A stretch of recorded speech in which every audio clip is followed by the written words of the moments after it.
ዘላቂ ውሳኔ እስኪያገኙ ድረስ ንቃባቸውን ለብሰው መማርና ሌሎቹ አገልግሎቶችን ማግኘት እንዲችሉ በጊዜያዊነት ስምምነት ላይ ተደርሷል። የአዲስ አበባ እስልምና ጉዳዮች ምክር ቤት አዲስ አበባ ዩኒቨርሲቲ ሙስሊም ተማሪዎች ከንቃብ ክልከላ ጋር በተያያዘ ለ20 ወራት የቆየ የረጅም ጊዜ ጥያቄ እንዳላቸውም ተገልጿል። በእነዚህ ጊዜያት ውስጥ ሙስሊም ንቃብ የሚለብሱ ተማሪዎቹ በዩኒቨርሲቲው የመግቢያ በሮች፣ ካፌ፣ በክፍልና በላቦራቶሪና በተለያዩ የአገልግሎት መስጫ ቦታዎች ላይ አድሎ ሲፈጸምባቸው እንደቆየም ተረድተናል። ከተቋሙ የጥበቃ አባላት የተለያዩ ዛቻ ይደርስባቸው እንደነበርና ክልክላው ትምህርታቸውን በተረጋጋ ሁኔታ ለመከታተል ከፍተኛ ጫና ይደርስባቸው እንደነበረም አመልክቷል።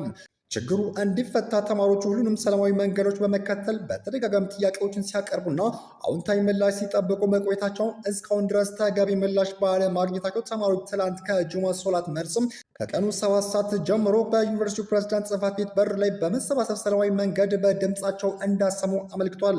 ተማሪዎቹ ረሃብና ብርድ በመቋቋም እስከ ምሽቱ 4 ሰዓት ተኩል ድረስ በቦታው ቆይተዋል።